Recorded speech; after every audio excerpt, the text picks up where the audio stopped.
I've seen the lost herd. Alice was my best friend, and then one day she wasn't. I suppose that's just how it is. You're inseparable for most of your childhood, you graduate high school, you go to the same college. You room together, and after graduation you beat the odds and remain in touch. It helps that you get jobs in the same city, and sure, you buy houses that are 30 minutes away from each other, but that's what weekend brunch is for, right? Then weekend brunch starts getting canceled and the texting dies off, and the next thing you know you're getting a call, and she's so excited and wants you to be her maid of honor. I think you know how it goes from here. Oh, I went to the wedding and it was lovely, and I even put aside that sense of dread laying like a rock in my stomach. Because she was my best friend, and that's what you do for best friends. You smile and wear the dress and give a lovely speech, and then you watch as she starts a new chapter of her life and sadly acknowledge that you're not going to be one of the characters in her story anymore. And that's exactly what happened. She vanished from my life. I got the occasional Christmas card from her, and that's how I found out that she and her husband had moved out of the state. He was a real outdoorsy type. I only met him a few times before the wedding, and that was the whole of his personality. Alice had never shown much of an interest in that kind of thing before, but suddenly it was her personality too. They went to Yellowstone for their honeymoon. She started wearing a lot of Patagonia and North Face. I suppose it's nice to find new, shared interests, but it was like her old personality dissolved as fast as our friendship. I told myself to get over it, that these things happen. People change and move on with their lives. Still, it came as a bit of a surprise to get that card with the new address in Colorado. Discovering new passions is one thing, but packing up and moving halfway across the country to someplace where you have no friends or family came as a shock to me. But it was beautiful there. They had a house up in the mountains, surrounded by woods.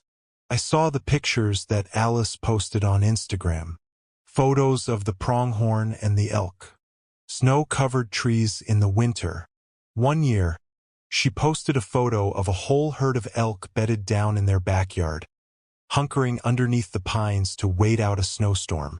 I began to understand the quick change in personality a little better. If someone I loved had shown me all of this and told me it could be our future, I might have abandoned my old life too. Then one day she stopped posting. I worried a little bit. Was she having trouble with her marriage? Financial problems? It's a very expensive area to live in.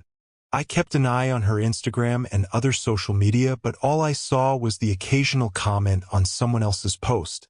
She was still alive, but she'd stopped sharing anything of her own life. People change. Situations shift. There wasn't anything I could really do about it. When the yearly Christmas card failed to arrive, though, I sent her a text saying that I was thinking of her and hoped she was doing well. An hour later she called me. "Tabitha!" she exclaimed, almost shouting at me over the phone. "It's so good to hear your voice. I'm sorry I didn't call. It was just there was so much going on after the wedding and then the move and all. It's okay. Life gets busy on you, I understand." I mean, I did understand. I didn't like it, but I understood. "Listen, I'm sorry for neglecting our friendship. I really am. Do you want to come visit me? Like, this weekend? That's like a 3-hour plane flight. I'll pay for the tickets.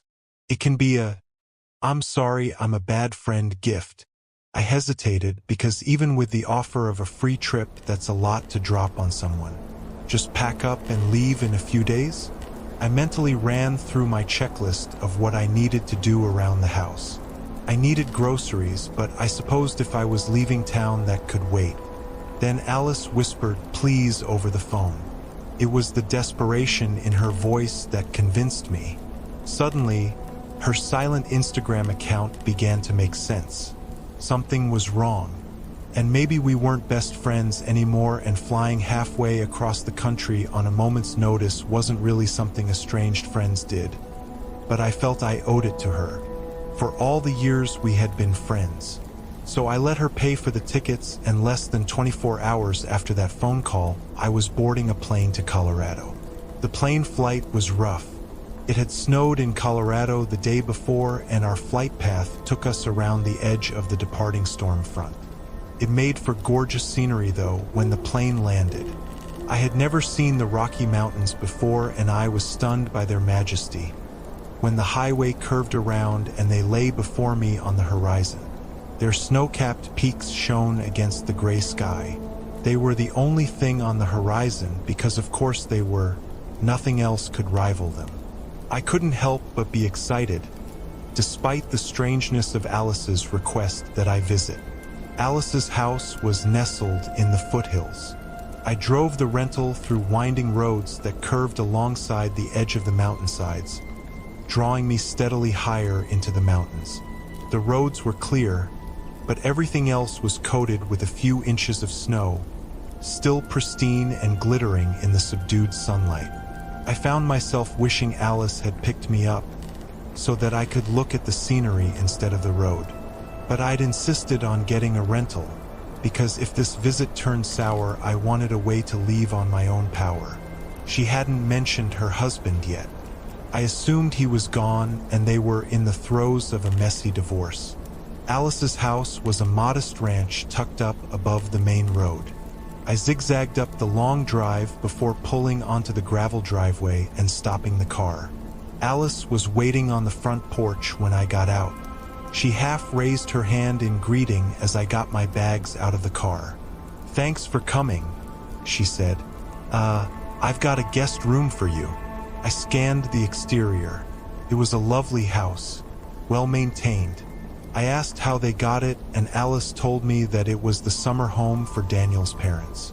They were too old for this sort of thing now, at least that's what they said when they gave him the place. "Where is Daniel, anyway?" I asked. Alice's jaw tightened. She carried on as if I hadn't asked the question, prattling about how the guest bedroom opens to the back of the house so I'd have a perfect view of the trees. I dropped my bag on the bed and then returned to the living room. Alice was already there, staring through the sliding glass doors that opened to the back porch. "Do you plan on doing any hiking while you're here?" she asked. "Not really. It's not my thing," I replied. "That's good. Hey, if you see any elk, don't go outside. Okay? They get a little weird this time of the year, and they're really big animals." I promised her I'd be careful. I didn't care to be in the news as tourists trampled by angry elk. It quickly became apparent that Alice wasn't getting out much. Her small talk was awkward and forced. I tried asking about her job, and she didn't say much other than she'd gone remote some months ago. When I asked if she liked it, she said it was all right. Anytime I tried to ask about Daniel, she grew evasive. His things were still in the house. I found men's jackets in the hallway closet when I hung mine up. There were men's shoes in the entryway. Pictures of him, and Alice smiled at me from the mantel. It was like he'd simply walked out that morning and would be back in time for dinner. Finally, after I'd exhausted every topic of conversation I knew of to fill the silence, I decided to try a question that Alice hopefully couldn't dodge. "So, is Daniel at work?" I asked. "When do you expect him home?" "I don't know. It's hard to tell anymore when he'll be by.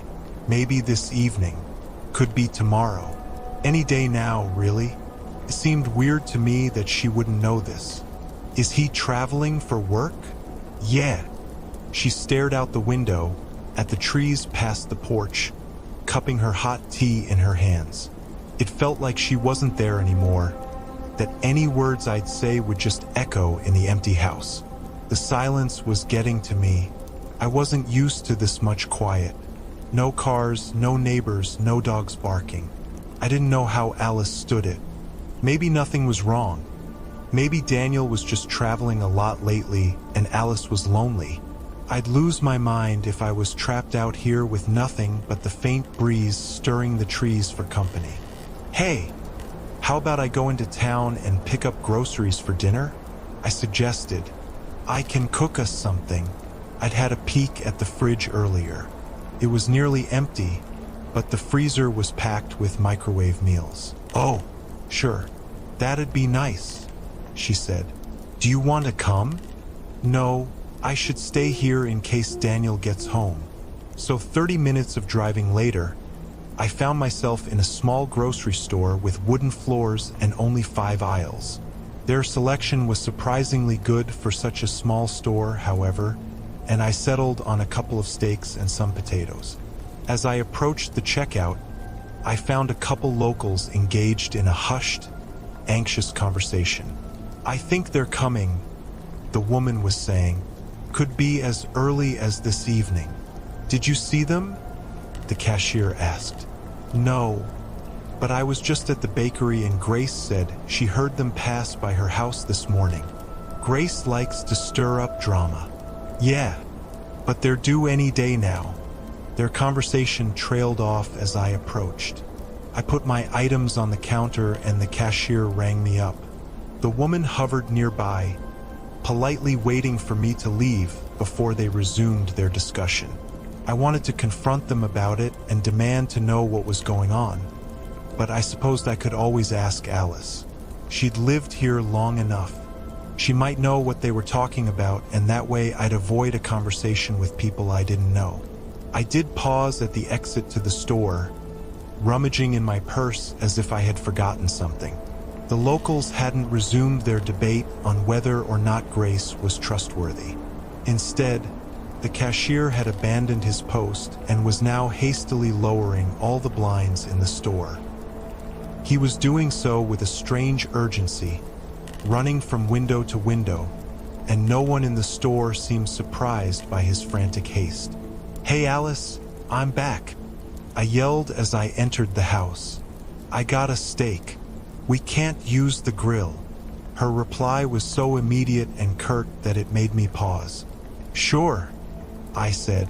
"I can cook it on the stove instead. You shouldn't go on the porch for any reason." I turned to find a pan to sear the steaks in and was startled to find Alice directly behind me. She grabbed my wrist and her fingers dug into my tendons. I winced, but her eyes were wide and wild and she did not relent. "I mean it. Don't go out there." "I promise I won't," I gasped, stunned. "Please let go."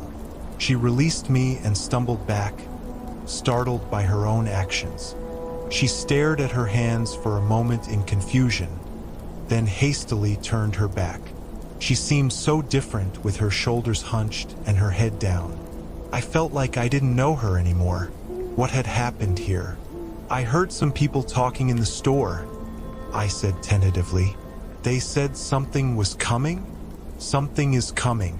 Don't go outside, okay?" She shuffled from the kitchen, leaving me to finish cooking dinner by myself.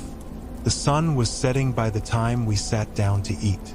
It was a tense, quiet meal, and I spent most of it deliberating on how I'd bring up the delicate subject of asking what happened between her and Daniel. I'd finally settled on just ripping the Band-Aid off and coming right out and asking when I heard a sound from outside. Alice heard it too, for she froze in place. She stared straight ahead at the wall, her face pale and her breath coming in short, shallow gasps. There were footsteps outside. I rose from my chair, turned to the window, and gently parted the blinds. There was movement outside and the shine of inky black eyes, and Alice lunged out of her seat. She hit the table in her haste, knocking the plates awry and some silverware clattered to the floor. Startled, I took a step back, and Alice stumbled to fill the void I just left. She slapped her hands over the blinds, holding them in place. Her breath came in short, frightened hiccups. "Don't!" she gasped. "You can't look." "Alice, what is going on? I can't even look outside now. And where is Daniel? You keep avoiding giving me straight answers about where he's at." "I can't. I'm sorry, Tabitha. I just didn't want to be alone.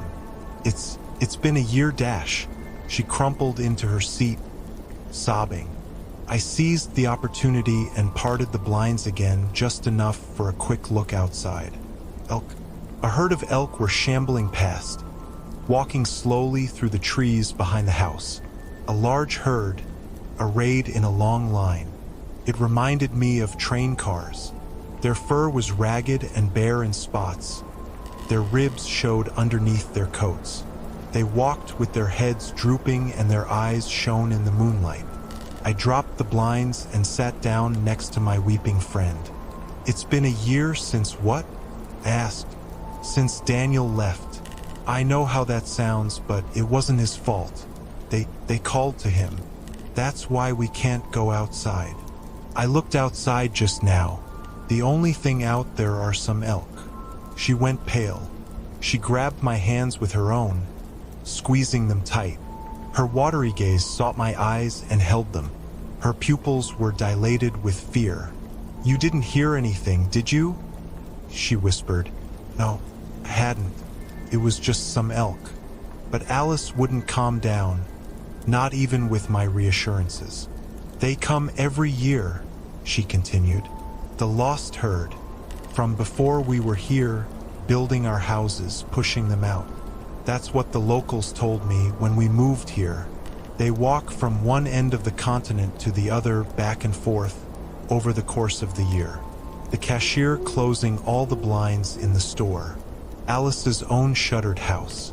Her insistence on not going outside. "Alice," I ventured, "what is wrong with the elk? Why does everyone seem scared of them? It's a long way to travel. So long. And they have to replenish their numbers." She took a deep breath. "I'm sorry. I shouldn't have asked you to come. I just didn't want to be alone." A horrible thought was dawning in my head. My friend wasn't acting like someone that was going through a messy divorce. She was grieving, and this was the anniversary of whatever had happened to Daniel. I asked her if he was gone. Daniel, if he was never coming back. "No," she said, her voice devoid of emotion. Her eyes staring past me toward whatever lay on the other side of the wall. "He came back. He's outside, with the elk." My heart hammered in my chest. None of this made any sense. It couldn't make sense, but something truly terrible had happened to my friend there. Alone in that house with her, I was starting to wonder if maybe there really was a reason no one in this town would look outside right now. "Are you saying, if I go and look again, I'll see Daniel out there with that herd?" But Alice was no longer listening to me. She rocked subtly back and forth, whispering to herself. "They have to replenish their numbers." I went to the door leading to the back porch. I shoved aside the drapes. The herd was continuing to walk past in slow, even paces. Some of them were shaped oddly, I realized. Their shoulders were positioned higher than their haunches, and their necks were too short. Their fur hadn't grown in fully, and pink skin showed in large patches along their flanks and bellies. Then one of them turned its head sideways. It stopped in its march and stared directly at me. A human face, human eyes, human hands, curling hoofed fingers into the dirt. Human skin where the fur hadn't grown out yet.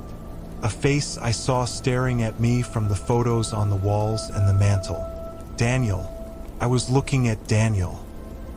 He opened his mouth, and what came out wasn't quite the moan of an elk, but neither was it fully formed words. Yet underneath the indistinguishable garble was a meaning, one meant for me, one I understood. Come. My body was moving of its own volition. Somewhere in the back of my mind, I began to panic. This wasn't what I wanted. I didn't want to go out there with those elk, and whatever Daniel had become was becoming. Yet all of that was buried under a need, an impulse rooted so deep in the rock and soil I might have well as been trying to stop the rotation of the earth. It was like the will of the trees and the sky and the mountains around us was bearing down on me, crushing my will, until nothing remained of myself except that one irrefutable command. Come. I fumbled with the lock for the sliding glass door. My hand was on the handle, about to wrench it open. My heart beat like a bird's wing, rejoicing. I was going. I would go with them. I'd walk and walk to the ocean and back again and again, and that was right and it was what I was meant to do. Then Alice hit me in the back of the head with a chair. I only remember fragments of what happened next as I faded in and out of consciousness. Alice stepping over me and opening the sliding glass door. Her crying had stopped and she walked with her shoulders back and her spine straight.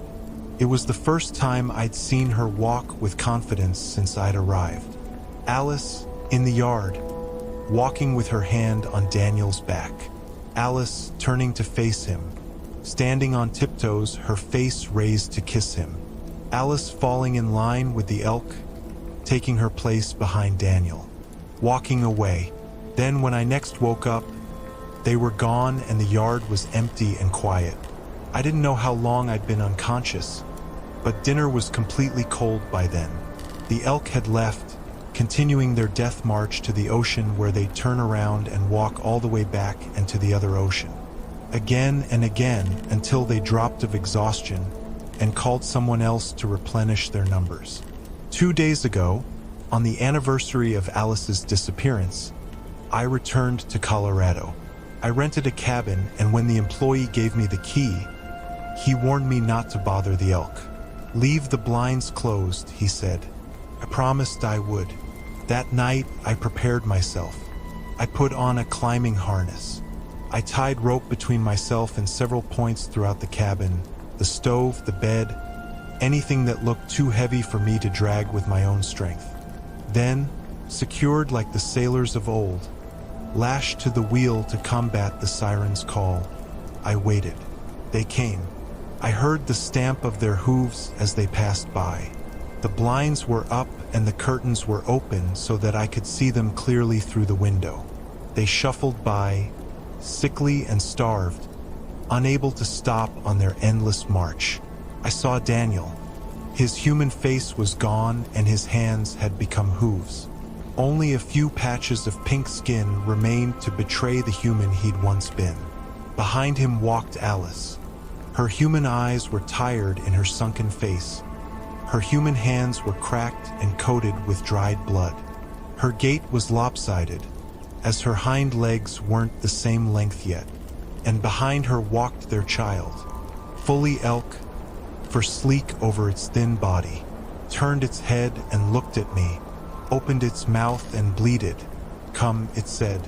"Come."